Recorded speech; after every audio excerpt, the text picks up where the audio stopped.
She had 30 seconds before the man with the knife decided she wasn't worth the trouble of keeping alive. The debt collector's blade caught the lamplight inside that rotten store, and every person in Red Mercy looked away.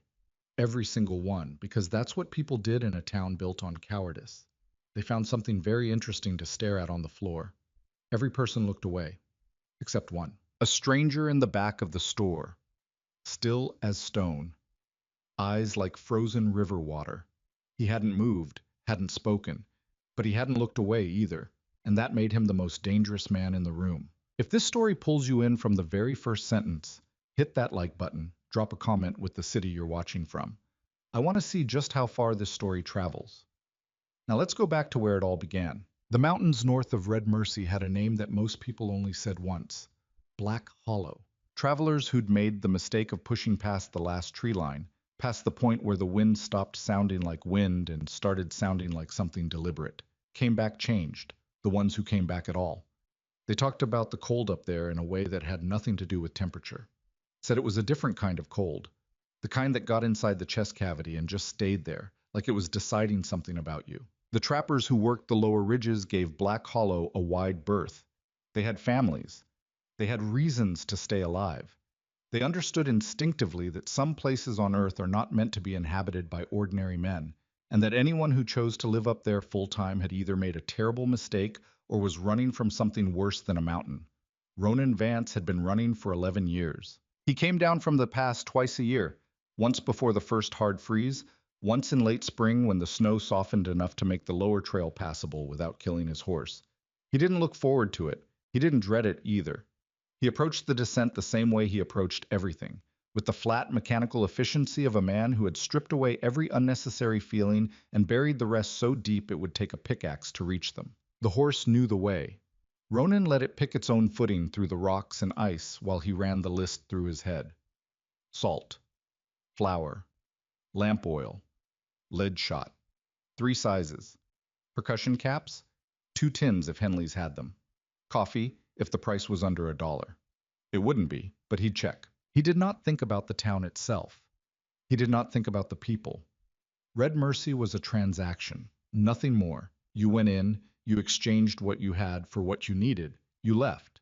The fact that other human beings occupied the same space during that process was an inconvenience he had learned to tolerate, the same way he had learned to tolerate the smell. Red Mercy did smell. Even from a quarter-mile out on the approach, the town announced itself: wood smoke and horse manure, and something chemical from the mines that never fully dissipated, a kind of metallic sourness that coated the back of the throat.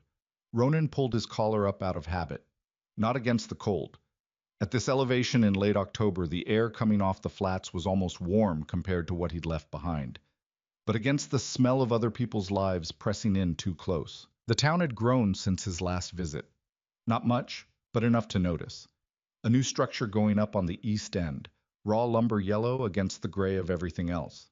Another saloon probably, or another assay office.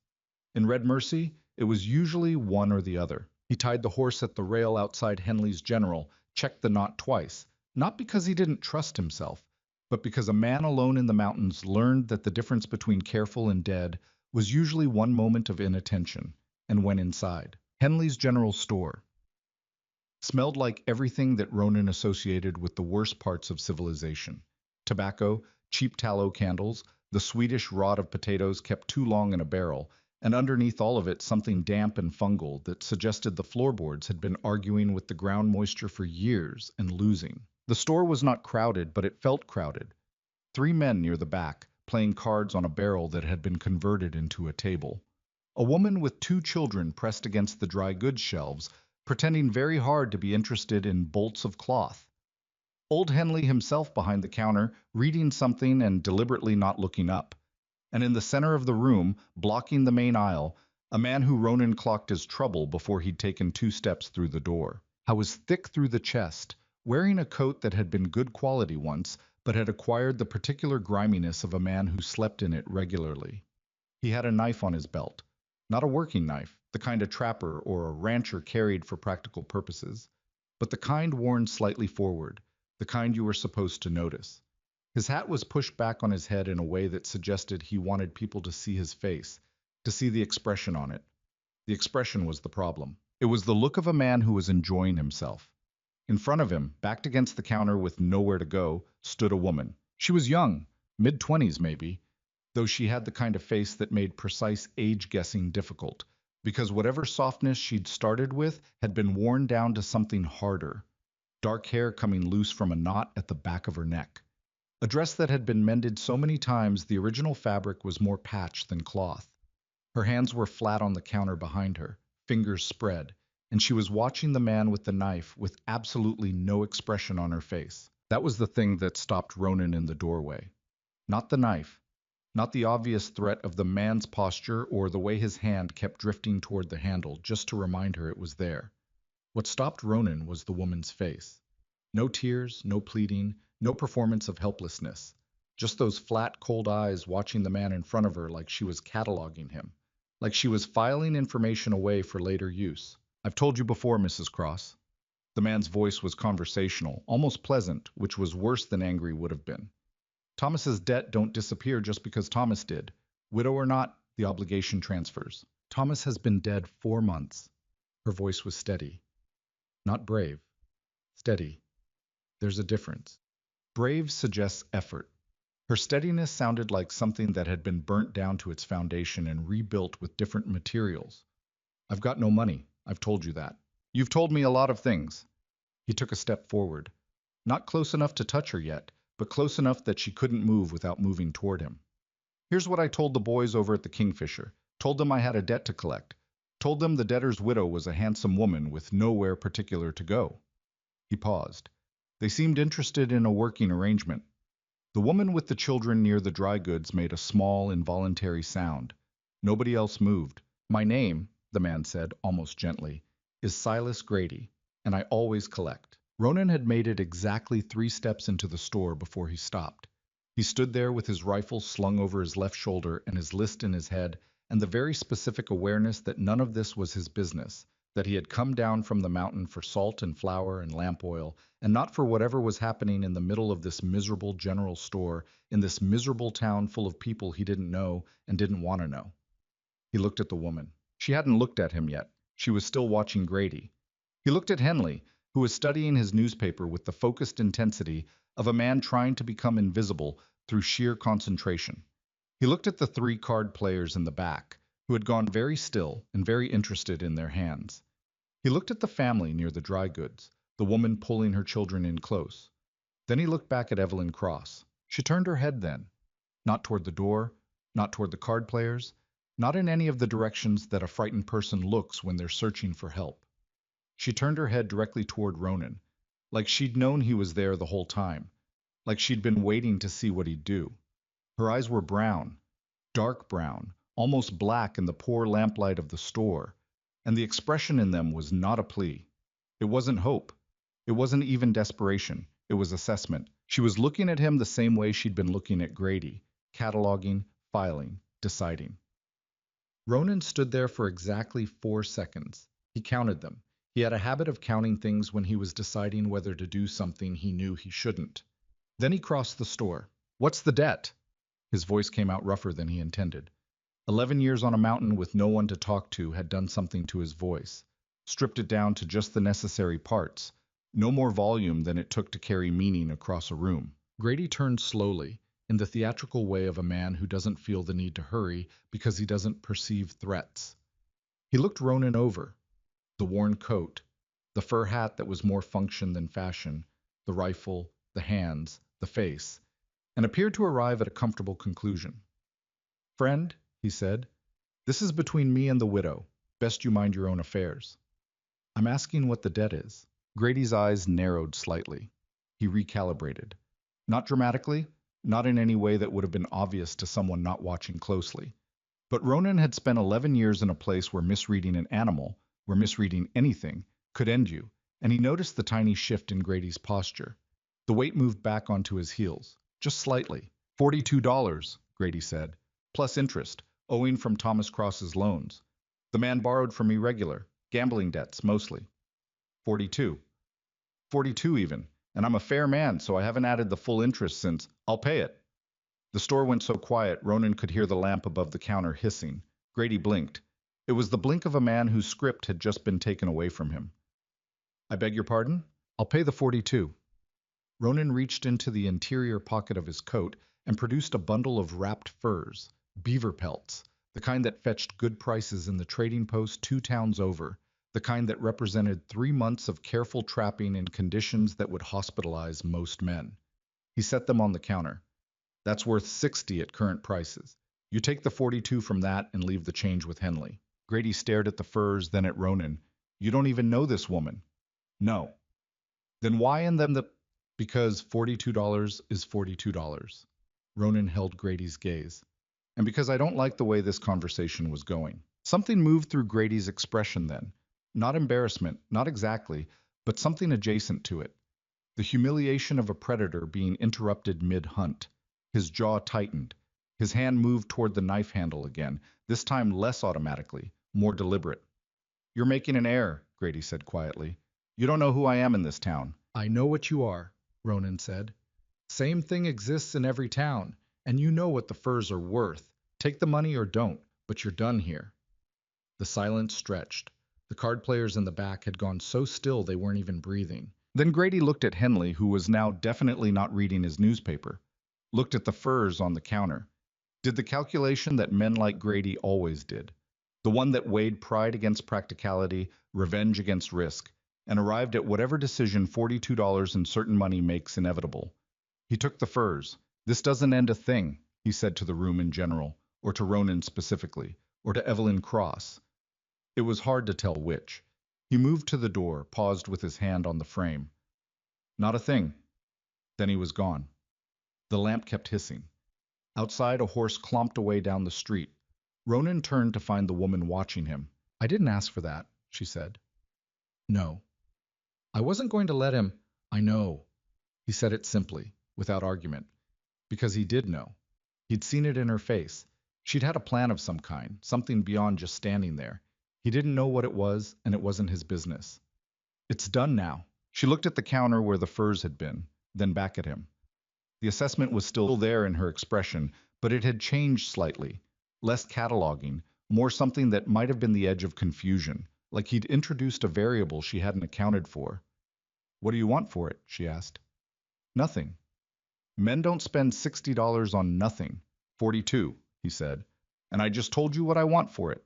Nothing. He turned toward Henley, who had finally put down the newspaper and was watching with the cautious interest of a man who has just witnessed something he'll be describing to people for the next 6 months. I need flour, salt, lamp oil, and percussion caps if you have them. I have them, Henley said, with the slightly dazed cooperation of someone going through the motions while his brain was still catching up to recent events. Ronan nodded and moved toward the shelves. He was halfway through his list, salt located, flour being weighed by Henley's unsteady hands, when he became aware that the woman was still there.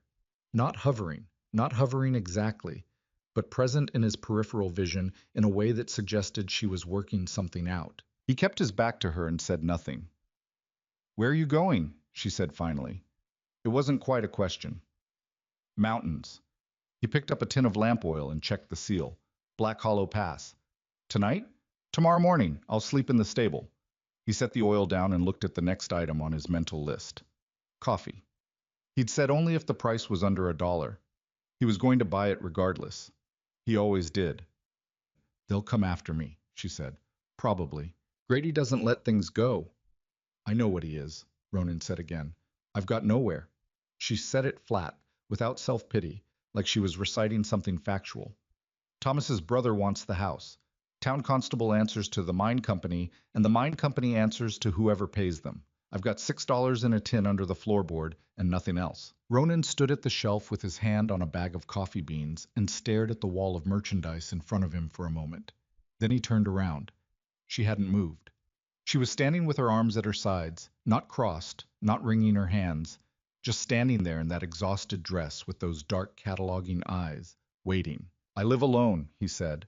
Up on the ridge, there's a cabin. He stopped. He hadn't planned this. He had not planned any of this. It's not comfortable. It's cold. It's a long way from anything. And he stopped again, more aware than he wanted to be of how long it had been since he'd explained himself to anyone. I don't know you. No, she said, and I'm not in the habit of, no, I understand that. It would be, he tried to find the right word and settled for honest. Hard. Something shifted in her expression. Not warmth, exactly, but something that wasn't purely calculation either. I know hard, she said.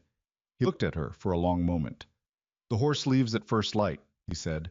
Stables on the south end of town. If you're there, you're there. If you're not, he picked up the coffee. Then you're not. He set it on Henley's counter and went back to his list. She was there. He arrived at the stable at 6 in the morning, an hour before first light by his reckoning, expecting to hitch the horse and leave. Expecting, in some part of himself that he wasn't prepared to examine, the relief of being alone again. She was sitting on a fence post outside the stable door, with a canvas bag at her feet and a rifle across her knees. A beat-up Winchester repeater with a scratched stock that had seen better years. She was wearing a coat over her dress now, a man's coat too big for her shoulders, and she had braided her hair and tucked it under a hat. He stopped. She looked at him. He looked at her. Neither of them said anything. The Winchester wasn't a display. She wasn't holding it to make a point, or because she thought it made her look capable. She was holding it the way people hold tools they're accustomed to, without particular thought for it, just in the hand, because that's where useful things go when you might need them. Is that loaded? He asked. It wouldn't be much use if it wasn't. He considered that. Can you ride? Not well, she said. I can stay on. That's what I can promise. He nodded once and went into the stable to get his horse. They were out of Red Mercy before the town's one rooster had finished its first complaint of the morning. The trail into the mountains was not a trail exactly. It was more like a series of suggestions, places where the rock was slightly less impassable than other places, where a person who knew what they were doing could negotiate the terrain without killing themselves or their horse. Ronan knew what he was doing. He had been making this particular ascent for 11 years, in every season, in conditions that ranged from merely brutal to genuinely dangerous, and his body had absorbed the knowledge of it the way bodies absorb all essential knowledge, without conscious thought, through pure repetition. Evelyn did not know what she was doing. She did not pretend that she did, which was the thing that, grudgingly, against his better judgment, Ronan found himself respecting. When the trail narrowed to a ledge above a 30-foot drop, and her horse balked and skittered sideways toward the edge, she didn't panic and she didn't pretend she wasn't scared. She just said, quietly and precisely, "Tell me what to do." He told her. She did it. The horse moved back onto the trail. They kept going. They were above the tree line by midday, moving through a landscape that had shed every concession to comfort and become purely functional, gray rock and brown scrub, and above them, the permanent white of the upper snowfields catching the flat October light. The temperature dropped 12 degrees in the space of an hour. He heard her breathing change. You need to tell me if you can't feel your hands, he said, without looking back. I can feel them. That can stop without warning up here. If they go numb, I'll tell you. He wasn't sure he believed her, but there was nothing he could do about it until she either told him or fell off her horse, so he kept riding. The silence between them on that first long climb was not comfortable. But it was not hostile. It was the silence of two people who understood, without having discussed it, that words cost energy, and energy was currently a resource that neither of them could spare. She asked one question somewhere in the middle of the afternoon when the wind had come up from the east and they were moving through it at an angle that required physical effort just to maintain direction. How long does this take? Another 4 hours, he said. She didn't answer. He looked back once, briefly. She had her chin down into the collar of her coat, and she was riding. They arrived at the cabin at dusk. He watched her look at it. He'd become so accustomed to the place that he'd mostly stopped seeing it the way a person who hadn't lived there would see it. But watching Evelyn Cross stand in the last gray light of the evening and take in his home, he found himself involuntarily aware of what it looked like from outside. Small. Very small.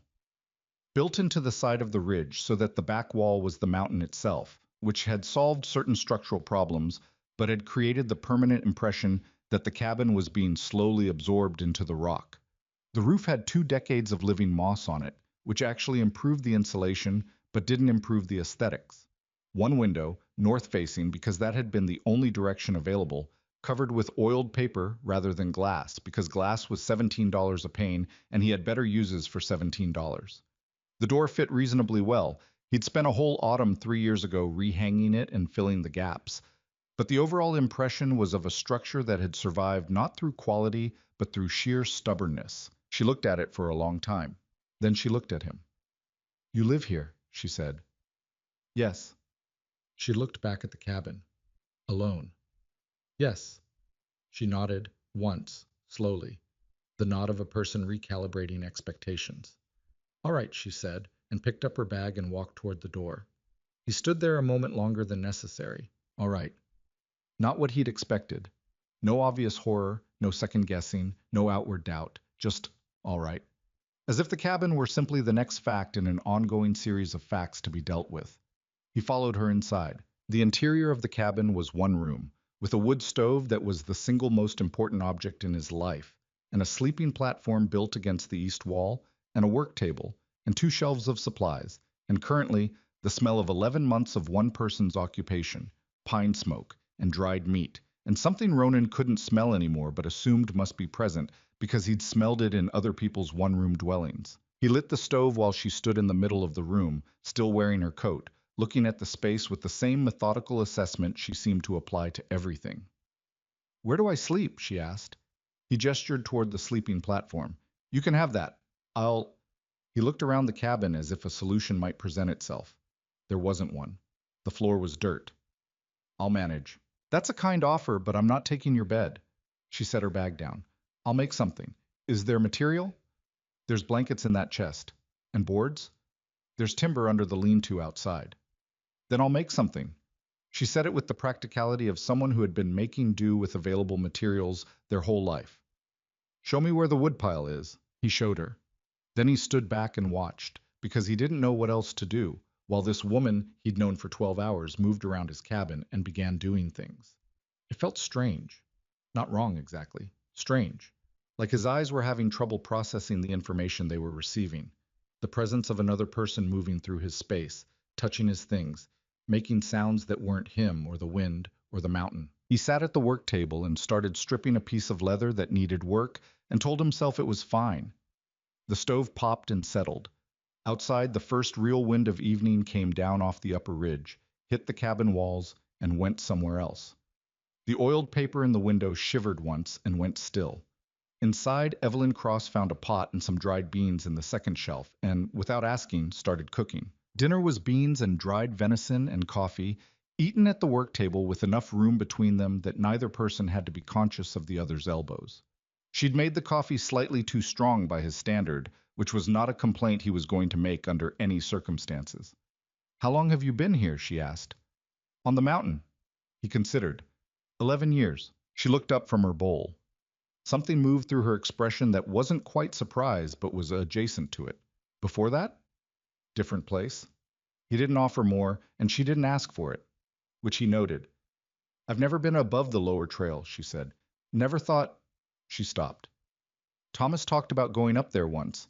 Hunting trip. Denny Hartley told him there were elk up past the snow line that were the size of horses." She picked up her coffee. He never went. Ronan didn't ask about Thomas. He had the shape of Thomas Cross already. The gambling debts, the borrowed money, the young wife left in a bad situation, and more information wasn't going to change what he could see. "You're from Red Mercy?" he asked. "Originally from Callowgate, a town he'd heard of. Small, agricultural, 2 days southeast. My father had a farm there. He died when I was 19. I had 2 options after that." She said it without bitterness, which was more disturbing than bitterness would have been. "I made a choice. Some choices look different later than they did at the time." "Yes," he said. She looked at him across the table. "You understand that," she said. It wasn't a question. He drank his coffee and didn't answer. They finished dinner without speaking. She cleaned the pot. He banked the stove for the night. They both got ready for bed in the careful, studied nonchalance of 2 people who are sharing a 12-foot by 14-foot space for the first time and are working very hard not to make that uncomfortable. She had indeed found boards in the lean-to and had constructed, in the time between his getting the stove going and dinner being ready, a low wooden frame on the opposite side of the cabin from his sleeping platform, padded with 2 folded blankets. It was not comfortable by any standard. It was functional. He lay on his platform in the dark, and listened to the wind work its way around the roof. "You're going to be cold," he said, mostly because it was true, and he hadn't figured out how to not say true things. A pause. "I'm cold now. There's another blanket in the chest." "I know, I already took it." He closed his eyes. "Ronan." Her voice was quiet. Not sleepy, just quiet. "Why did you do it?" "In the store." He thought about it, not performing thought, actually thinking, because he wasn't sure he had a clean answer. "I don't know," he said, which was the most honest thing he could offer. Silence. "All right," she said. The wind did its thing. The stove ticked as the metal settled. Somewhere above them, the mountain made a sound like a very deep exhale, the way mountains do when the temperature drops fast. Some combination of rock contraction and snowpack shifting and the general indifference of enormous geological formations to the concerns of the things living on them. Evelyn Cross and Ronan Vance lay awake in the dark for a long time on opposite sides of a cabin that had never held two people before, each of them thinking things they wouldn't have been able to easily articulate. And outside the single north-facing window, the first snow of the season began to fall without warning or ceremony. It fell the way most important things begin, quietly, without asking. The snow that started falling on their first night didn't stop for 4 days. Ronan woke before dawn on the second morning to find 8 inches on the ground and more coming down in the flat, purposeful way that meant the storm hadn't decided anything yet. He dressed in the dark without making noise, a habit from years of solitary mornings, and got the stove going before he registered that Evelyn was already awake. She was sitting on her wooden frame with a blanket around her shoulders, watching the window, which had gone from dark to the particular blue-gray of snowlight. "How long does it usually last?" she asked. Her voice had the texture of someone who hadn't slept well but wasn't going to mention it. "Can't say. Could clear by tonight. Could go a week." He opened the stove and fed it 2 pieces of split pine. "This one feels like it wants to stay a while." She accepted that without visible distress, which he was starting to understand was simply how she processed information. Absorb it, file it, figure out what it changes. No performance of feeling, just the feeling itself, kept internal and worked over privately. What he had not expected in any of the calculations he'd made during that first night awake was that she would be useful. Not useful in the way of someone trying to justify their presence, working hard and visibly to prove they deserved the space they were occupying. That kind of performative effort had its own exhausting energy, and he'd seen it before in men who came up to the mountain thinking they wanted to trap and discovered 3 weeks in that they were actually terrified of silence. Evelyn didn't work like that. She worked the way he worked, because things needed doing and someone had to do them. And standing around thinking about whether or not you wanted to do them was a waste of time that the mountain didn't allow. On the second day, without being asked, she hauled in 2 loads of firewood from the lean-to while he was working on a piece of harness leather that needed replacing. He heard her make 3 trips, heard the snow squeak under her boots, heard the lean-to door scrape, and then the cabin door and the thud of wood being stacked. He didn't say anything. She didn't say anything. The wood pile next to the stove got taller. On the 3rd day, she found the grain sacks that he'd been meaning to restitch since August, and did it, using the heavy needle and wax thread from his repair kit, her stitches neat and close in a way that suggested she'd done this kind of work before. Not something he expected from a woman who'd grown up on a Callowgate farm, then immediately understood why he shouldn't be surprised by it. The snow kept coming. By the 4th day, the drifts against the north wall were nearly to the window. The wind had found a new frequency, lower, more sustained, the kind of sound that worked its way into the back of the skull and sat there. They were burning through wood faster than he liked. He'd laid in a good supply, more than enough for one person through the worst of the season, but the math changed with 2 bodies in the space, 2 people needing the stove to run hotter, longer. I was doing the calculation in his head, quietly, when she said, "You're counting the wood." He looked at her across the cabin. She was mending one of his wool shirts, a task she'd started an hour ago, after finding a pile of them in the chest with various tiers that had been accumulating since last spring. "You were looking at the pile the same way you look at the supply shelf," she said, "like you're running numbers." I was. "What are the numbers?" "We're fine," he said. It was almost true. "I'll go out tomorrow if the storm breaks and cut more." She went back to the shirt. He watched her hands work for a moment, not staring, just noticing, and then looked away. Where'd you learn to mend like that? He asked. My mother, mostly. And then necessity. She pulled the thread through. Thomas wasn't hard on clothes, but he wasn't gentle with them either. And we couldn't afford the seamstress. A beat. We couldn't afford most things by the end. He almost didn't ask. He had a long practice of not asking personal questions because personal questions invited reciprocal ones. But the storm outside had created a particular kind of enforced intimacy. There was nowhere to go, nothing to look at, except the four walls and each other, no task that required his complete and total attention at this exact moment. So he asked, How long were you married? 3 years. She bit the thread. The first year was all right. She paused, not for drama, just arranging words. He was a man with enthusiasms, big ideas. He'd come in from the saloon convinced he'd found the solution to everything, some scheme involving the mines, or a cattle deal, or a game of cards that had gone particularly well. He was a good talker. When things were going well, he was easy to be around. Another pause. Things didn't go well for long. And then Grady. Grady was the last in a long line of men Thomas borrowed from. The others some of them were reasonable. Some of them understood that a dead man can't pay back a debt. She folded the shirt across her knee and smoothed it flat. Grady wasn't interested in reasonable. Ronan nodded. You didn't like him, she said. In the store. You knew what he was the second you walked in. I've met that kind before. Most men in that store had also met that kind before. They stayed out of it. He didn't have a clean answer for that, so he didn't offer one. The storm broke late that afternoon. The wind dropped first, in the abrupt way of mountain weather that suggests a decision has been made somewhere above the clouds, and then the snow thinned from a curtain to a scatter to a few isolated flakes drifting down in the windless air.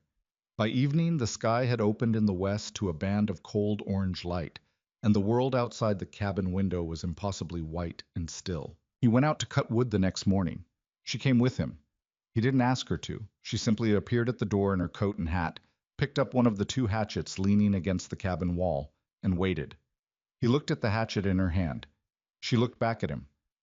You know how to use that? He asked. Point it at the wood. Hit the wood. That's the principle, isn't it? More or less. He picked up the axe and started for the tree line. She was not efficient with the hatchet, at first. The technique was wrong. Too much arm, not enough shoulder, chopping at an angle that bounced more than it bit. He watched her attempt the same branch 3 times, each time with a slightly different angle and a slightly different result, none of them good. Your wrist is breaking, he said. She stopped and looked at him. When you swing, your wrist turns. Keep it locked. She tried again. Better. Not good, but better. She looked at the result, then at him. Again, she said. He showed her twice on his own piece of wood, the motion reduced to its components. She watched carefully, the way she watched everything, complete attention, nothing wasted. Then she tried again. By the time they'd worked through an hour, she had half a stack cut. Her shoulder was clearly hurting her. He could see it in the slight forward hunch when she brought the hatchet back. But she didn't mention it, and he didn't point it out. They carried the wood back in 2 trips, stacking it against the lean-to wall where the roof overhang would keep the snow off. Her breath came in white clouds in the cold air, and her cheeks were raw. She didn't complain about any of it. Your shoulder, he said, as they finished the second stack. It's fine. It's not. You're favoring it. She turned and looked at him with the expression of someone who has been managing their own physical condition for long enough that outside observation feels slightly intrusive. I know, she said. It'll work itself out. There's liniment inside. I know that too. I found it on the second shelf. She picked up the empty carry rope. Thank you. It was the first time she'd thanked him for anything since the store. He didn't know what to do with it, so he held the cabin door and went in after her.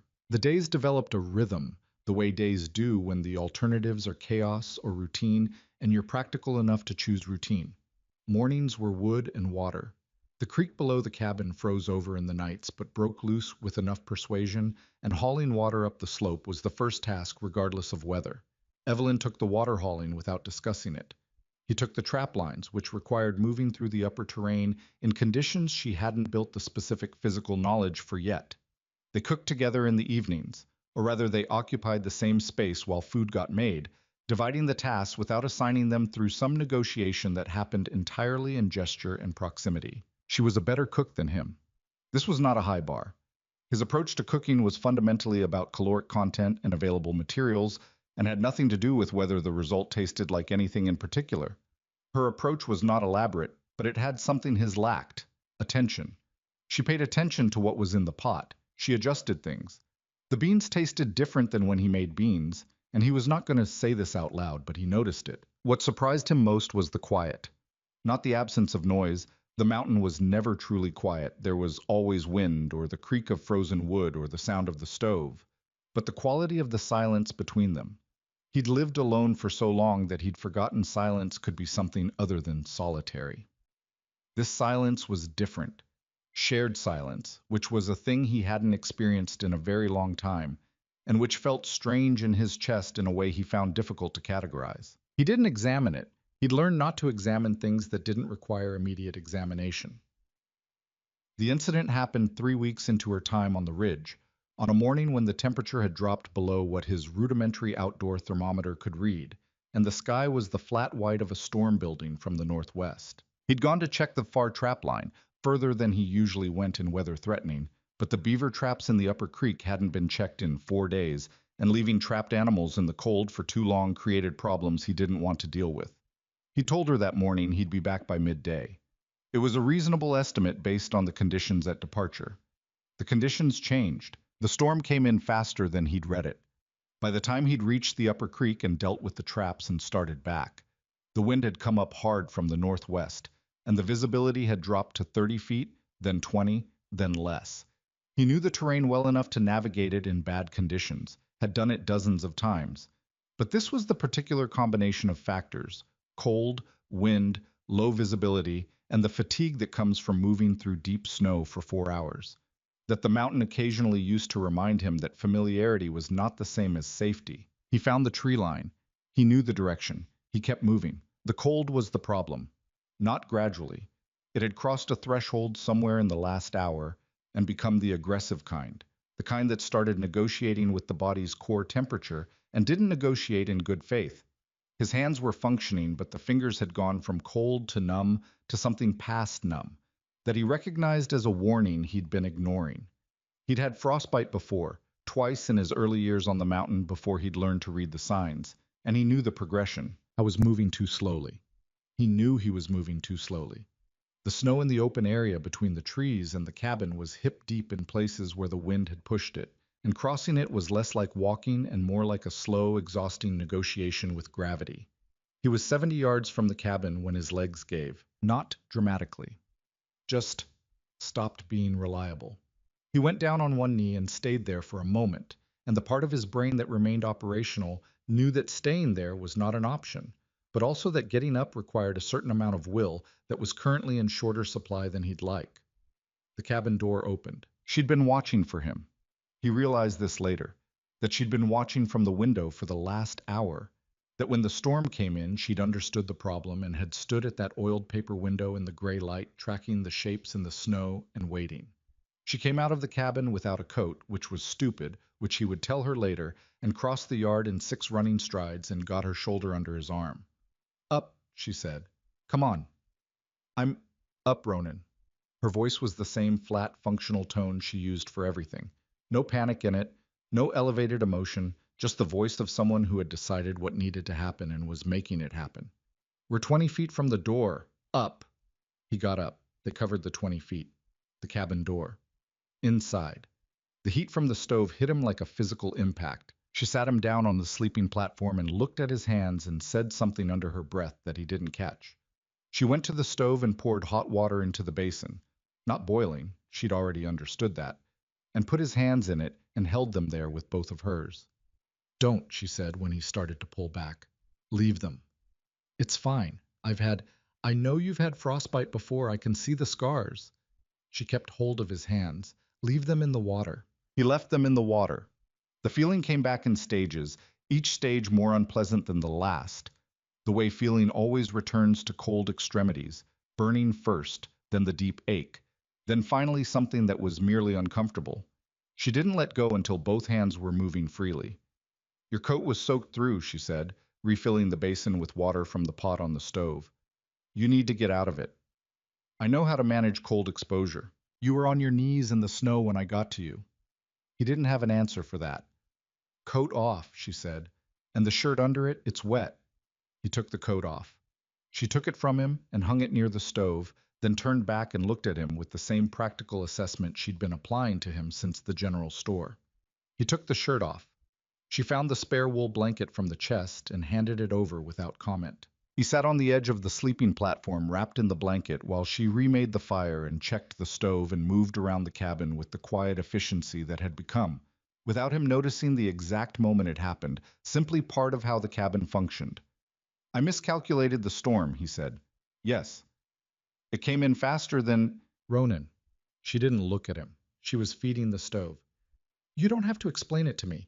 You were wrong about the timing and the mountain nearly killed you. Now you're inside. That's all that matters right now. He sat with that for a moment. The fire built up behind the stove grate. The cabin began, slowly, to reclaim the temperature that the open door had cost it.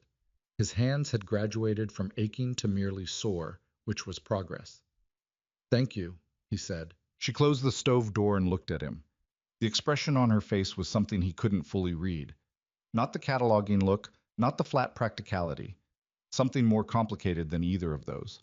Something that had been there in brief flashes before, but that the events of the last hour had brought closer to the surface. Don't do it again, she said. He nodded. She went back to the work table and picked up whatever task she'd put down when she'd seen him through the window. He sat on the sleeping platform in the blanket and watched the stove glow and understood, with the particular clarity that near misses provide, that the last 11 years had reorganized themselves into before and after without his permission. Before the woman in the general store with the flat dark eyes who wasn't afraid of Silas Grady. After the moment she'd come out of that cabin door into the storm without a coat, already moving, already decided. He didn't know what to do with that understanding, so he did what he always did with things that didn't require immediate action. He filed it and let the warmth from the stove do its work. The hands healed slowly. That was the honest version of it. Ronan told himself they were fine within 3 days, resumed the trap lines on the 4th, and said nothing when the cold made the scarred knuckles stiffen in ways they hadn't before. Evelyn watched him flex his fingers at the work table each morning without commenting on it, which he appreciated more than he would have been able to explain. She had developed in the weeks since the storm an instinct for the precise boundary between concern and intrusion. She noticed things, filed them, acted when action was required, and otherwise stayed on her side of the line. It was a quality he hadn't known to look for in a person and now couldn't imagine being without. January came down off the upper ridge like something that had been saving itself. Not the casual cold of November or the steady grinding cold of December, but the specific committed cold of deep winter in the Black Hollow Range, the kind that got into the cabin walls overnight and made the morning fire feel like an argument rather than a solution. The water pail nearest the door froze solid by midnight regardless of how well the stove was banked. Ice formed on the inside of the window, thick enough that you had to scrape it with a knife to see through the oiled paper. They were burning wood at a rate that made Ronan do the mental math repeatedly, hoping the numbers would change. They didn't change. He cut more when weather allowed, which was not always. Evelyn cut alongside him every time, her technique with the hatchet, now functional, if not elegant. She still favored the right shoulder from whatever she'd done to it in the first weeks, and the cold made it worse, but she'd found a compensating rhythm that got the work done. The food situation was more concerning than the wood. He hadn't laid in for 2 people. The mathematics of it were straightforward and unwelcome. His usual winter stores, calculated for 1 person through April, were being consumed by 2.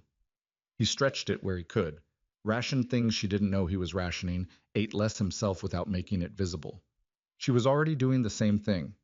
He could tell by the way she served her own portions, careful, calibrated, slightly less than what her body was probably asking for, and said nothing about it. They didn't discuss the food directly. They didn't need to. They both understood the situation, and neither of them was going to make the other feel worse about it by naming it out loud.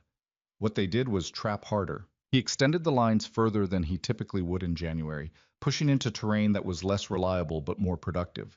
She came with him twice when the weather allowed, learning the routes, learning which sets were his best producers and which were maintenance traps that rarely yielded anything but had to be checked anyway. She was good in the field in a way that still surprised him periodically. Quiet when quiet was necessary, observant, asking questions that suggested she was thinking about the whole system rather than just the immediate task. "Why do you put these ones here?" she asked one morning, crouching in the snow beside a set along the upper creek bank. "The snow's shallower here. The animal would see it easier." "Look at the bank," he said. She looked. "Slide marks," she said after a moment. "They come down here regular. Every 3-4 days, that bank is their path." He reset the trigger with 2 careful fingers. "You don't put the trap where you want to catch them. You put it where they already are." She was quiet for a moment, thinking this over. "That works for people too," she said. He glanced at her. "Grady," she said. "He found the places Thomas already was. The saloon. The card tables. He didn't create the problem. He just put himself in the path of it." She stood and brushed snow from her knees. "Doesn't make him less of what he is." "No," Ronan said. They didn't talk about Grady often, but when the subject came up it arrived with a specific weight, the awareness, which neither of them mentioned but both carried, that the snow wouldn't last forever. That come spring, when the pass opened, the conversation that had been interrupted in Henley's general store would eventually resume. What form it would take was unclear. That it would take some form was not. He brought it up one night in late January because he'd been not bringing it up for 2 months and the weight of the avoidance had become heavier than the conversation itself. "In the spring," he said. She looked up from the shirt she was mending. Always mending. The irony of spending the winter repairing a dead man's shirts was not lost on either of them, but the shirts were warm and practical, and sentiment was a luxury the mountain didn't accommodate. "He'll come," Ronan said. "I know. He's not the kind of man who lets $42 rewrite his plans. The money was—" He stopped. "The money was a postponement, not a resolution." She set the shirt down. "I know that too. And he won't come alone." She looked at him steadily. "I figured that. So we need to be ready." He leaned forward, elbows on the work table. "I have the rifle. I have the revolver. And I can show you. I know how to shoot," she said. "You know how to point a rifle and pull the trigger? I grew up on a farm. My father hunted. He didn't see the sense in a daughter who couldn't handle herself in the field." A pause. "I'm not good at it, but I'm not useless." "The revolver's different from a rifle," he said. "Heavier, more recoil, and if it comes to it, you'll be closer to the problem than you'd want to be with a rifle." She absorbed that. "Show me the revolver." He got it from the chest where he kept it. A cavalry model, 44 caliber, black iron and walnut grip, the kind of weapon designed specifically to function in the hands of a person who was frightened and cold, and doing several other things at the same time. He set it on the table between them. She picked it up immediately, turned it over. Her hands were not large, but they were not small either. Hands that had been reshaped by months of mountain work. The kind of hands that held things well now. "It's heavier than I thought," she said. "Yes. And it kicks. It'll move you. You need to know that going in, because if you're surprised by it, the second shot won't go where you want it." He watched her hold it. "Grip higher on the handle. Higher. There. Now your thumb isn't in the way of the cylinder." She adjusted. "Good." He reached across and touched her wrist briefly, repositioning the angle. Wrist locked. Same principle as the hatchet. She looked at him. Something almost like dry humor moved through her expression. "Everything is the same principle as the hatchet." "More or less," he said. They practiced in this clearing behind the cabin on mornings when the weather was manageable, which in January meant mornings when it was merely bitter rather than actively trying to kill them. He set up marks on a fence post and a section of bark propped against the woodpile and let her find her own relationship with the weapon, watching for the errors without rushing to correct them. She needed to discover certain things herself, because knowledge that comes from your own body sticks differently than knowledge you're told. The first shot went wide by 4 feet and the recoil sat her back on her heels. She said nothing, just looked at where the shot had gone, looked at the revolver, looked at him. "Again," she said. It was always again with her. He'd noticed this early, and it hadn't changed. She didn't waste time being discouraged, didn't perform frustration, just recalibrated and tried again. It was, he thought, probably how she'd survived Thomas Cross and Silas Grady and Red Mercy and the first weeks on the mountain, not by being exceptional, but by refusing to stop. By the 3rd morning of practice, her groupings were beginning to mean something. Not tight, not accurate in the way of someone trained, but intentional. There was thought behind each shot now, not just hope. "Your shoulder," he said, the 3rd morning. "It's fine." It's not fine, you hiss every time the gun comes back. She looked at him. Caught. The expression was briefly, uncharacteristically unguarded. Not embarrassment exactly, but the look of someone who has been working hard at not being seen and has been seen anyway. She recovered quickly. It's manageable, she said, with more precision. Let me look at it. Ronan, you need both arms working. Let me look. A pause. Then she pulled the collar of her coat aside and worked the shoulder free. He'd expected a muscle problem, something from the woodcutting in the early weeks. What he found was older than that, a joint that had been damaged before she came to the mountain, healed crooked, and was now being asked to absorb the recoil of a 44 caliber revolver on a daily basis. How? He said. She pulled the coat back up. It doesn't matter.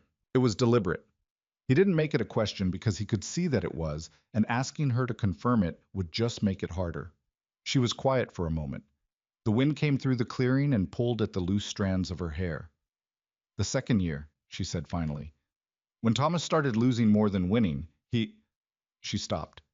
He was sorry after. He was always sorry after. Ronan didn't say anything, because everything he was capable of saying felt inadequate in the specific way that true things sometimes are. It healed wrong, she said.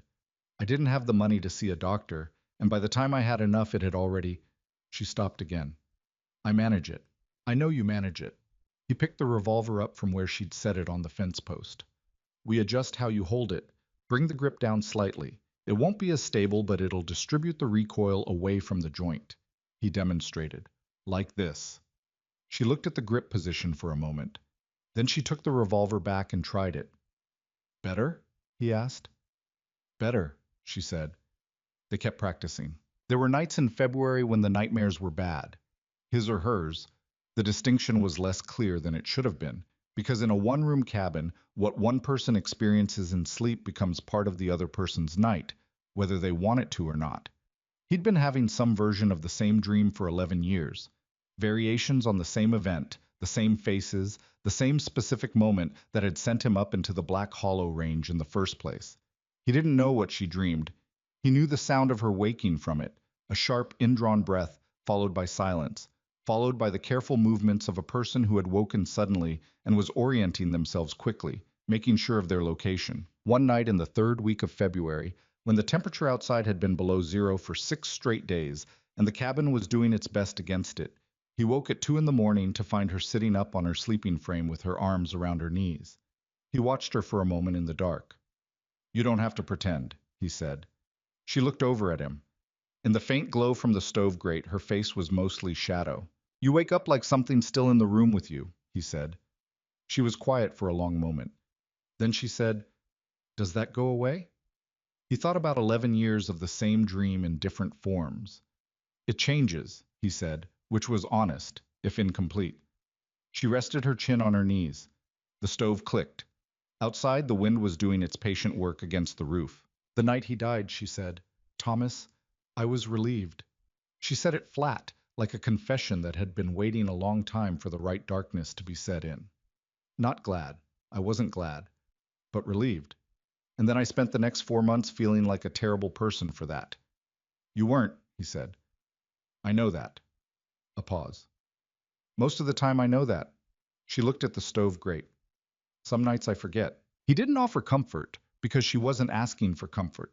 She was asking for witness, just for someone to hear it said out loud, which was different. He understood that. He'd had things himself that needed to be said out loud in the dark before they'd stop being so loud inside. I had a partner, he said. It came out of him with less resistance than he expected, which surprised him. 11 years ago, before the mountain. He looked at the ceiling. His name was Cal. We were trapping together in the lower range, the first season I came up this way. There was an accident, the kind that happens fast. He stopped. The kind you spend years afterward finding different versions of, trying to construct the one where you made a different choice, and it came out different. She had turned to look at him fully now. It doesn't come out different, he said. I know that. I've known it for years. But knowing a thing and believing it all the way down are... He stopped again. Not the same thing, she said quietly. No. The stove glowed. The wind pushed at the north wall and found no new way in. Outside, the mountain did what it always did. endured, and asked nothing of anyone, and waited. Eventually she lay back down. He lay back down. Neither of them slept immediately, but the quality of the wakefulness had changed, less pressurized, like something had been let out of a closed space and had dissipated into the cold air where it couldn't concentrate and become unbearable. By March, the revolver shooting had become something else. Still practice, technically. They were still working through the fundamentals, still running through the drills he'd designed around the specific scenario of men coming up the trail from the pass. But there was a competence in her hands now that hadn't been there in January. The shoulder adapted or accepted or arrived at some working compromise with the situation. Her groupings on the bark target were consistent enough to mean something real. One afternoon, late in March, she put 3 shots inside a handspan group at 40 feet and lowered the revolver and looked at him. He looked back at her. "Is that good enough?" she asked. He thought about Silas Grady, about the 2 men Grady had brought to the store, about the specific distance between the cabin door and the place where a man coming up the trail would be when he first came into view. "Yes," he said, "that's enough." She nodded once, checked the cylinder the way he'd taught her, methodically, 1 chamber at a time, loaded it back, held it with the barrel down at her side, the way she held it now when she wasn't actively shooting. Not careless, just at rest. He looked at her standing there in the thin March light, with the revolver in her hand and the mountain at her back, and thought that a person who had seen her in that general store in October, backed against a counter, nowhere to go, everything stacked against her, would not recognize her as the same person. The frame was the same. The dark eyes, the set of the jaw, the quality of stillness. But something in the interior architecture had shifted. Or hadn't shifted, maybe. Maybe it had always been there, and the mountain had just stripped away everything that had been covering it. He didn't say any of this. He was not built for that kind of speech, and she would have found it embarrassing anyway.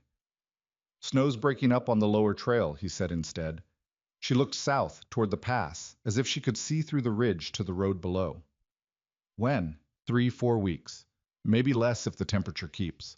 She didn't answer. She was looking at the horizon with the same flat assessment she turned on everything, cataloging, filing, deciding. Then she turned away from the pass and walked back toward the cabin, and he followed her inside, and neither of them said another word about what was coming.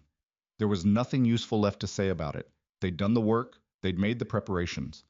What was going to happen, and they would face it from the same ground they'd been standing on all winter. That was all there was. On the mountain, that was enough. The snow didn't melt so much as surrender. It happened in stages across the first 2 weeks of April, the upper snowfields pulling back from the rock faces, the creek below the cabin waking up loud and aggressive after 5 months of silence, the lower trail becoming visible again in pieces, a dark thread of mud and exposed stone reappearing through the white. The world smelled different. Ronan noticed it every spring, but this year it hit him differently. The smell of thaw, of wet earth and pine resin, and the particular mineral sharpness of snowmelt running over rock. Life reasserting itself whether or not anyone was ready for it. He and Evelyn both noticed the trail on the same morning. They were outside doing separate tasks. He was checking the lean-to roof for winter damage. She was hauling water from the creek. When she stopped at the top of the slope and looked south without saying anything. He looked where she was looking. The pass trail was visible for the first time since October, a thin dark line working its way up through the rock and scrub. Neither of them commented on it. They went back to what they were doing. But that evening, after dinner, Ronan moved the rifle from its place on the wall pegs and set it on the work table and checked it completely. Every part, every mechanism, the barrel swabbed and examined, the action cycled until he was satisfied with each component individually and the whole thing together. Evelyn watched from across the table without being asked to. When he finished with the rifle, he got the revolver from the chest and went through the same process. She said, "How many rounds do you have?" "For the rifle, 63. For the revolver, 41. She did the math. "That's more than enough for 3 men. It's enough if the shooting is accurate and the situation is straightforward." He set the revolver down. "Situations aren't always straightforward. What do we do if there are more than 3? He looked at her. "Do you think there will be?" She thought about it honestly, the way she thought about everything. Grady has money, or had money. He moves in a certain kind of company. The question is whether this is personal enough to him to bring serious men, or whether it's just business, in which case he'd bring whoever was cheap and available. A pause. He looked at me like it was personal. Yes, Ronan said. He did. He'd been thinking about this since March, turning the variables over, trying to construct the most likely version of what April would bring. Grady was not a stupid man. That was the difficulty. Stupid men were predictable. Grady was calculating, and the calculation he'd been running since October had had all winter to compound. The humiliation of the general store, the $42 that had been more than money. It had been a public demonstration that Silas Grady could be stopped. Men like Grady could not absorb that kind of thing without a response. It wasn't pride in the simple sense. It was the structural necessity of what he was. Let one debt go answered, and every other debtor in Red Mercy would know about it by the following week. So he would come. The only real question was when. The answer came on a Tuesday morning, 10 days into April, when the trail mud had begun to firm up enough for horses, and the sky was a hard, clear blue that had no warmth in it yet. Ronan was outside splitting wood when he heard it, the specific, intermittent sound of hooves on wet rock moving uphill. He'd been listening for it for 2 weeks. He recognized it immediately. He set the axe down carefully, not dropping it, and went to the cabin door. Inside, he said. She was at the table. She looked at his face and didn't ask questions. She stood and picked up the revolver from the shelf where it had been sitting loaded for the past 10 days, checked the cylinder, force of habit now, automatic, and moved toward the window. How many? She asked. Can't tell yet, at least 2 horses. He took the rifle from the wall. Stay back from the window. If they don't see you in the yard, they'll have to come to the door. That's worse. I know, but it narrows the angles. He pushed 2 extra rounds into his coat pocket and looked at her. You know what we discussed. If you go down, if I'm not on my feet, you don't wait to see what happens next. She held his gaze for a moment. Her jaw was set, and her hands on the revolver were not shaking, not yet. And her eyes had the focused, emptied quality of someone who has arranged themselves for something difficult and is holding that arrangement through pure deliberate effort. He recognized it because he'd felt it himself. That specific internal stillness that isn't calm, but functions like calm. Don't go down, she said. He went outside. They came up the trail in the way that overconfident men come into uncertain territory. Not cautiously, not with any particular tactical intelligence, but with the momentum of people who expect the situation to unfold the way they've already decided it will. 3 of them. Grady in front on a roan horse, and behind him 2 men that Ronan didn't recognize. One was large, thick through the shoulders, the kind of size that suggests it's been useful in past situations and has therefore been relied upon. The other was younger, leaner, with the particular alertness of someone paid for specific skills rather than general intimidation. The younger one was the problem. Ronan clocked him first and kept him in the peripheral awareness. Grady pulled up 20 yards from the cabin and looked at Ronan standing in the yard with the rifle. He looked like a man arriving at a destination he'd been thinking about for a long time. There was something almost satisfied in his expression. Not happy, exactly, but resolved. The way a man looks when he's finally about to do the thing he's been putting off. Vance, he said. Grady, you've had a comfortable winter, looks like. He looked at the cabin, the lean-to, the woodpile, the cleared yard. His eyes moved the way a man's eyes move when he's cataloging a space for tactical purposes. Cozy setup you've got up here. What do you want? Grady smiled. It was not a good smile. You know what I want. I want what I came to Red Mercy for 6 months ago. The debt's still outstanding. The debtor's wife is still, he looked at the cabin window, presumably still in residence. And the man who interfered with the legal collection proceeding is standing right in front of me. I paid the debt, Ronan said. You took the furs. I took $42 toward what was owed me. The rest, Grady shrugged, theatrical about it, we can discuss. Mrs. Cross and I have an arrangement to finalize. A business arrangement. The boys at the Kingfisher are still interested. The large man behind Grady shifted his weight. The younger one hadn't moved at all. That stillness was deliberate, and it was the most dangerous thing in the yard at this moment. You need to turn around, Ronan said. Take your men and go back down the trail. This is the only time I'll say it. 1 man with a rifle, Grady said, almost pleasantly. And I count 3 of us. Those are interesting odds to be issuing ultimatums from. Turn around, Grady. Grady's pleasant expression didn't shift. He looked at Ronan for a long moment with the look of someone arriving at a decision they'd already made days ago. Then he nodded, not to Ronan, to the men behind him. The large man went for his gun. Ronan brought the rifle up and fired in one motion, the way 11 years of solitary existence in terrain that occasionally required fast, accurate shooting will train a body to move, without the intermediary steps of conscious decision, just the body doing what it had been taught. The large man took the shot in the upper left chest and came off his horse sideways, landing in the mud with the boneless weight of someone who has stopped making decisions about where they fall. The younger man had already moved. Fast. Faster than Ronan had estimated, and he'd estimated fast. He'd gone left off his horse the moment Ronan's rifle came up, using the horse as cover, and he came up with his pistol in the space of 2 seconds and put a shot past Ronan's right ear that was close enough to feel. Ronan threw himself left, behind the woodpile, and worked the rifle's lever action. The mechanism stuttered. He worked it again. Stuck. The action had jammed. The specific, maddening malfunction that happened sometimes in wet weather when the mechanism got debris in it, the thing he'd been scrupulous about preventing all winter, and had apparently failed to prevent this morning. He stripped the round, tried again, still stuck. He had 4 seconds before the younger man repositioned for a clear shot. From behind the woodpile, he couldn't see Grady. That was the second problem.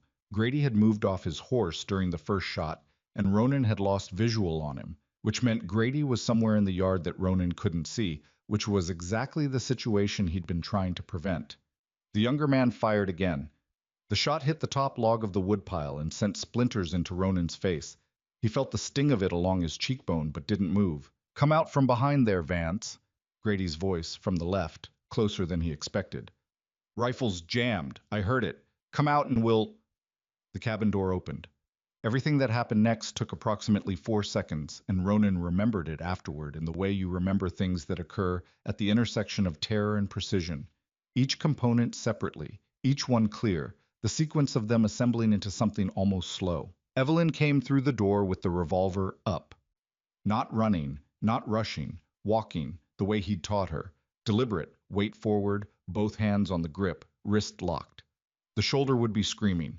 He knew the shoulder was screaming because he'd watched her shoot every day for 2 months, and he knew what that recoil did to the damaged joint. None of it was in her face. Grady turned toward her. He had his pistol out. He'd had it out since he came off his horse, which was the part Ronan hadn't been able to see.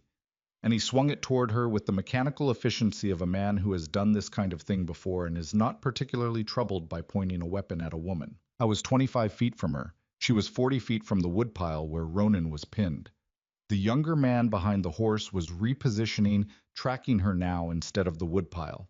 Grady said, "Put that down, Evelyn," using her first name, which was deliberate, the presumption of ownership, even now, especially now. "You're not going to—" She fired. The revolver went off with the heavy, concussive report that it always produced. Not the sharp crack of the rifle, but something deeper, more physical, a sound you felt in the sternum. The recoil moved her back half a step. The shoulder took it. She stayed up. Grady went backward off his feet like something had hit him at speed. He came down in the mud and the slush at the edge of the yard, and he came down hard, and he came down still, the way bodies land when the decision has been made before they hit the ground. The younger man had frozen for the half-second that Evelyn's shot produced in everyone, that involuntary full-body pause when something large and final happens nearby. And Ronan used that half-second to get the jammed round clear of the action and chamber the next one. He came up over the woodpile with the rifle and put the muzzle in the direction of the younger man's face. The younger man looked at the rifle, looked at Grady in the mud, looked at Evelyn, who had the revolver pointed at him now with the same deliberate two-handed grip, the barrel not moving, her feet planted in the wet yard. He put his pistol on the ground very slowly. Then he put his hands up.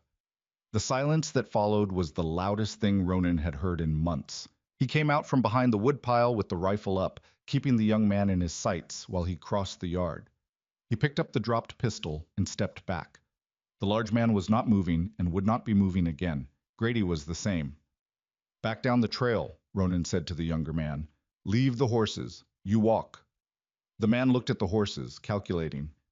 "You walk," Ronan said again, with the specific quiet emphasis of someone who is not going to say it a third time. The man walked. They stood in the yard and watched him pick his way down the muddy trail until he was out of sight around the first bend. Whether he kept going all the way to Red Mercy or stopped somewhere on the lower trail, Ronan didn't know. It was a problem for later. He lowered the rifle. He turned to look at her. She was still standing where she'd been when she fired, both feet in the wet mud of the yard, the revolver at her side now, smoke still trailing from the barrel in the cold spring air. She was looking at Grady where he'd fallen, with an expression that was not what Ronan expected. Not relief, not satisfaction, not horror, exactly. It was something more complicated than any of those things. The look of someone who has done something that could not be undone and was in the process of understanding, for the first time in the real way, rather than the theoretical way, what that meant. Her hands started shaking. Not slightly, genuinely shaking. The deep tremor that comes after the body has held itself in check for too long and has decided the emergency is over and is now presenting the bill for what that cost. She was aware of it. He could see her become aware of it, could see the moment she registered her own hands moving and didn't know what to do about it. He crossed the yard to her. He took the revolver from her hands, carefully, and broke the cylinder and let the spent cases fall into the mud and set it aside. Then he did the thing that he would not have been capable of doing 6 months ago, before a winter in a 12 by 14 cabin with this woman, before the water hauling and the firewood and the beans and the nightmares in the dark, and 2 months of watching her refuse to stop. He put his hand against the side of her face, briefly, the way you touch something to tell it that it's real. She closed her eyes for exactly 2 seconds. Then she opened them and stepped back and looked at the yard and said, in a voice that was steadier than her hands, "We need to deal with this before dark." "Yes," he said. "And the horses need to be tied." "Yes." She looked at him. There were things in her expression that were not going to be said right now, that were going to be processed privately, in the way she processed everything, filed and worked over in the quiet hours, until they became something she could carry instead of something that was carrying her. He understood that. He had 11 years of experience doing the same thing. "You're bleeding," she said. He touched his cheek. The splinters from the woodpile. He'd forgotten about them. "I'm fine," he said. "I know," she said. "Let me look at it anyway." He let her. They stood in the mud of the clearing in the thin April sunlight, two people who had come through something together that most people never come through at all, and she picked the splinters out of his cheek with steady hands, and he held still and let her, and the mountain rose above them indifferent and enormous and enduring, the same as it had always been, the same as it would be long after both of them were gone. They worked through the afternoon without stopping. It was not the kind of work that allowed for pausing and thinking about what you were doing, which was probably a mercy. Ronan brought the two horses around to the lean-to and tied them and gave them water because the animals hadn't done anything wrong and didn't deserve to stand thirsty in the yard, while the humans dealt with the consequences of human problems. Evelyn went inside and came back with the 2 lengths of rope he kept coiled on the second shelf and handed one to him without discussion. They did what needed to be done in the practical, methodical way of people who understand that the only way through certain tasks is straight through them, without slowing down enough to feel the full weight of what your hands are doing. The ground was too frozen for proper burial. Even the thaw hadn't reached deep enough yet. So they dragged the bodies to the tree line on the north side of the property, where the terrain dropped away into a rocky draw, a place where the snow still lay heavy and the undergrowth was dense. It was hard work, harder than either of them would have admitted. Evelyn didn't say a word through any of it, and neither did he, and by the time they finished, the light had gone pale and thin in the west, and both of them were breathing hard, and neither of them looked at the other's face. They burned the saddles and the saddlebags in the fire pit behind the cabin. The leather took a long time to catch and longer to burn, and the smell of it was bad, and they stood upwind and watched it, and waited until there was nothing left that would tell a story to anyone who came looking. The guns they kept. Ronan checked them both. A decent revolver from the younger man's holster, a rifle from Grady's saddle scabbard that was better quality than he expected, which told him something about Grady's finances that was no longer relevant to anyone. He cleaned them and oiled them and put them in the chest. 2 more weapons was 2 more weapons. The mountain didn't ask where things came from. The horses were the complicated problem. "We can't keep them here," Evelyn said. She was washing her hands at the water basin, scrubbing them the way you scrub when the dirt you're trying to remove isn't entirely physical. "Someone will come looking eventually. If those horses are here, I know." He'd been turning this over while they worked.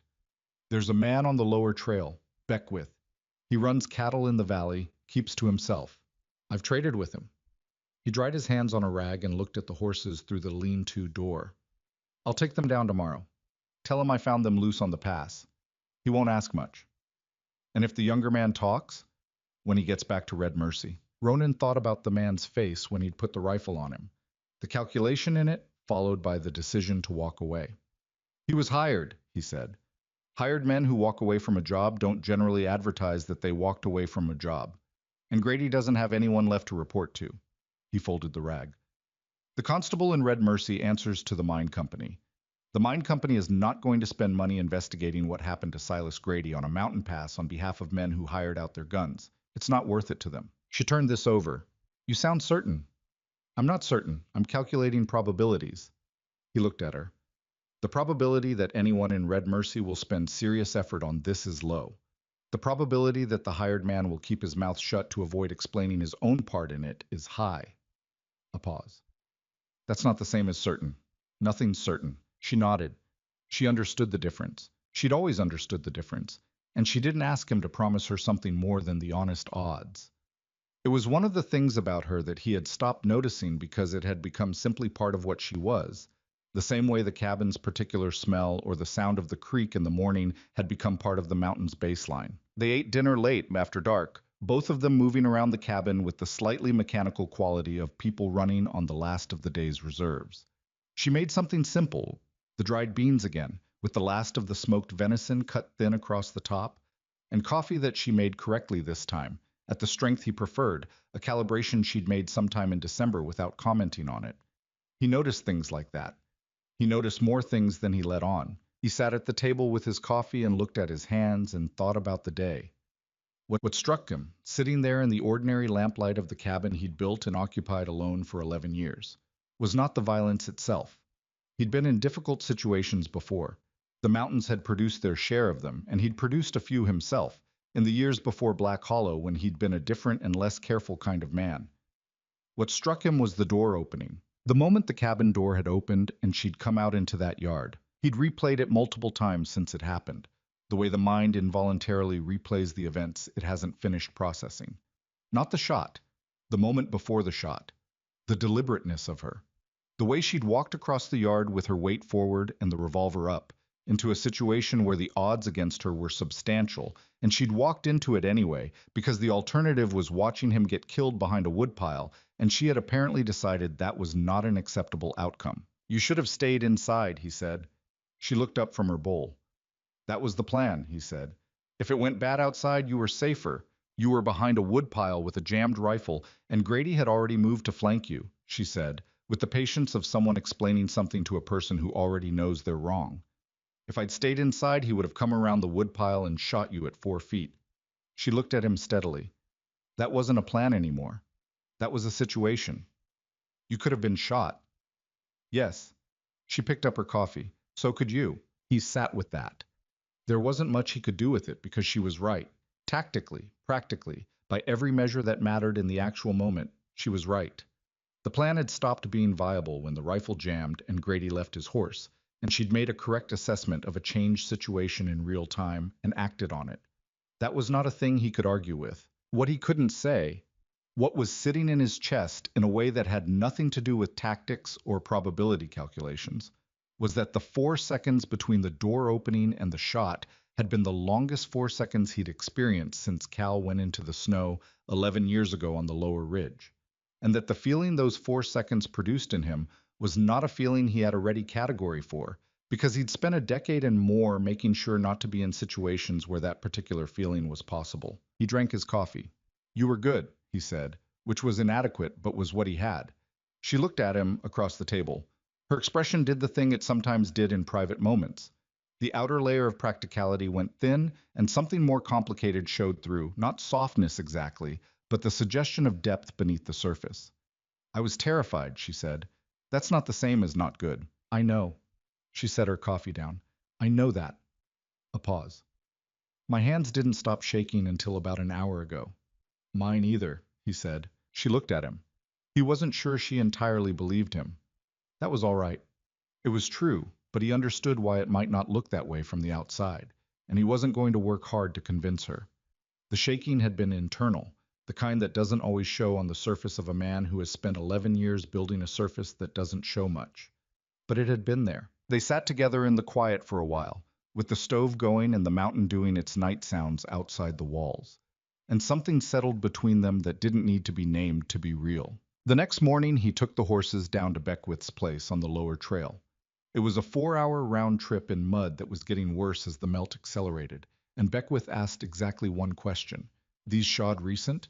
And when Ronan said yes, they were, Beckwith looked at him for a moment with the incurious eyes of a man who has lived adjacent to difficult situations long enough to know when information is more trouble than it's worth. I'll take them, Beckwith said, and that was that. Ronan made the climb back up in the early afternoon, his boots caked with mud to the ankle, and his shoulders tired from the footing, and when he came over the last rise and the cabin came into view. He stopped for a moment the way he had stopped 6 months ago in Henley's general store, noticing something without having planned to notice it. Smoke from the chimney. The lean-to door propped open the way she propped it when she was working inside it. The sound, faint but audible, of the hatchet on wood, the rhythm of it now confident and even, nothing like the tentative chopping of those first autumn mornings. Small things. The ordinary evidence of a place that was occupied and tended and alive. He'd thought about this cabin differently all winter, in ways he hadn't been fully aware of in the moment of thinking. It had stopped being a place of exile somewhere around January, and he hadn't marked the exact date because there was no exact date. It had been a gradual thing, so gradual it was invisible as it happened, like the way the light changes through a winter afternoon, not in any single perceptible increment, but cumulatively, undeniably different from one end to the other. He went inside. The weeks that followed were a different kind of settling. The threat had passed, or had passed enough, in the sense that nothing in life passes completely. And the mountain was moving into the full thaw, the creek running high and loud, the first green things working their way up through the snow's retreat. Ronan's trap lines were productive in spring in ways they weren't in winter, and they fell into a new pattern, slightly different from the winter one, adjusted for the longer days and the changed terrain and the fact that both of them had, without formally acknowledging it, stopped thinking of the cabin as temporary. She had not suggested leaving. He had not suggested she leave. The subject of Red Mercy came up once, in early May, when she mentioned something about the house Thomas's brother had wanted. She thought he'd probably taken possession of it by now, and Ronan said probably, and that was the extent of the conversation. Red Mercy was the past. Both of them were disinclined to revisit the past more than necessary. What replaced those conversations were different ones, practical, mostly, the way most conversations were between people whose daily life was still largely about survival. The trap lines. The supply question. They'd need to go down before high summer to lay in for next winter, a trip that required a certain amount of planning given that neither of them was eager to walk back into a town that might have complicated feelings about what had happened on the pass. Not Red Mercy. There was a trading post 2 days east, Corrigan's, that Ronan had used occasionally, and that wouldn't know either of their faces. Together? She said, when he raised it. I figured we'd go together, he said. Unless you... He stopped. He'd been about to say unless you'd rather go alone, and the absurdity of that sentence in this context stopped him partway through. She'd looked at him with a trace of something dry in her expression. Together, she confirmed. But there were other conversations too, less practical, that arrived in the spaces that the winter's urgency had not allowed for. Spring evenings on the ridge, when the light lasted long enough to sit outside on the bench he'd built against the east wall years ago and watch it go. The sky running through colors that had no names adequate to them. The mountains going from brown to amber to something close to dark violet before the stars came through. She brought her coffee outside on those evenings. He brought his. They didn't always talk. When they did talk, it was often about small things. The animals she'd seen that day on the lower slope, a hawk that had been hunting the field mice in the clearing, the way the creek sounded different from the way it had sounded in November. One evening in late May, she said, I was thinking about what you told me, about Cal. He looked out at the mountain. You've been carrying that alone for a long time, she said. Yes. Is it lighter, talking about it? He considered this honestly, the way she'd taught him, by example, to consider things, without reaching for the easy answer, without performing either more feeling or less than was actually there. Some, he said. It doesn't change what it is. But there's something about saying a thing out loud means it exists outside of you, not just in you. He paused. I didn't know that before. She looked at him. Neither did I. The evening deepened. Somewhere down the slope, a nightbird started up, the particular call that had become, over the course of the winter, one of the sounds he associated with the end of the day, rather than with any particular feeling about the end of the day. I'm not the same person I was in October, she said. No. I don't know if that's... She stopped, working it out. I don't know if there's a word for whether that's good or bad. It's just what happened. The mountain does that, he said. Takes what you bring up here and does something with it. He looked at his coffee. I don't know if it makes you better. It makes you different. It makes you... He tried to find the word. Stripped down. She thought about that. What's left? After you're stripped down. What's actually there, he said, which is either something or nothing, depending on the person. She was quiet for a moment. Then she said quietly, I think you knew there was something there. When you turned around in that store, you looked at me and you turned around and paid the debt. You didn't know me. You couldn't have known me. A pause. So why? He'd asked himself this question, in various forms, across the 7 months since it happened. He'd offered her the honest answer in the dark on their first night. I don't know. And that answer had been true at the time. It was less true now. He'd had a winter to turn it over, and what he'd arrived at was not a neat conclusion, but something more like the outline of one, the shape of a thing seen in low light. I think, he said slowly, that there's a version of myself that stopped looking at people a long time ago. After Cal. It was easier not to look. If you don't look, you don't see anything that makes you feel responsible for it. He set his coffee down on the bench between them. But I looked at you. I don't know why exactly. I looked and I saw someone who wasn't going to show that she was afraid even with a knife in the room, and I thought... He stopped. What? She said. I thought that was a person worth knowing, he said. And then I thought, I haven't thought that about anyone in 11 years. She held that for a long time without speaking. The starfield had opened fully now, the kind of clear, dark sky that the mountains produced in late spring, unpolluted by anything human, the stars dense and cold and indifferent in the best way, the way that makes a person feel small but not alone if they're standing next to the right person. Ronan, she said. Yeah. I'm glad you didn't walk out of that store. He looked at her. She was looking at the stars, her coffee held in both hands, and her profile in the dark was something he knew, the way he knew the ridgeline, thoroughly, without thinking about knowing it, because it had become part of the landscape he navigated by. So am I, he said.